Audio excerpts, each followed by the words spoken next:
Sa gustong magpamassage, pahilot ng pilay, magpapatawas, lumapit na po kayo kay June Villa Carlos. Matulungan niya po kayo. Sir, ano sabihin mo? Ilang, basta makatulong, ayos lang, basta makapagaling sa tao, di ba? Basta ang tao mapagaling mo lang, makatulong ka, maayos na yan. Oh, ito si Sir June. Hindi naman ito nanghingi sa inyo lang, sa ano lang, pasya ng puso nyo, kung magkano ibayad nyo sa kanya. Ayan. Kilala naman ko dito. Oh, dito sa Max sa Village, kilala. City Homes. Kilala, Oh, basta rito sa malapit na mga subdivision, kilala to si Sir June Villa Carlos, na talaga ng hilot at tawas. May abilidad talaga na pinagkaloob sa kanya ng Diyos para mapagaling yung may mga karamdaman, tatawas din. Kaya kung mayroon kayong problema sa mga ganyan, puntahan nyo lang doon sa Max Village, tanong nyo lang sa gwardiya, ituturo sa inyo. Malapit lang sa gate ang bahay nila. Yan itong bahay niya. Molino 4. O sa Molino 4, Bacoor City.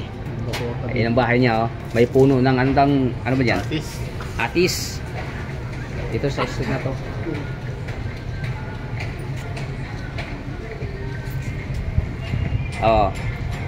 Nasa loob tayo ng Max Village.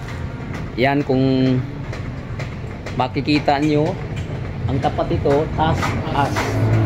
Ano yan? Yung call center. Anong pangalan ng street nyo, John? Anong pangalan ng street nyo rito? Wala ni street dito. Walang pangalan? Wala. Yan. Dito lang siya sa malapit ng ano, covered court. Pangalawang bahay mula sa covered court. Okay guys, maraming salamat. Salamat. At pagsama nyo sa akin dito. Napunta ako rito kahapon, nagpapahilot ako, kaya lang hindi ako nakakuha ng video. Nagmamadali kasi kami, kaya hindi ko na naisipan pa mag video sa mga sinasabi kong problema. Basta hilot, tawas o ano, dito lang kayo pumunta. Shout out yan sa taga Negros, samad na sabi. Batang Himamaylan. Batang na Maylan? Batang Himamaylan. Himamaylan, oo. Negros Occidente. Shout out yan sa inyo lahat. Sa Negros. Madila Cross family, kag Villa Carlos family. Okay.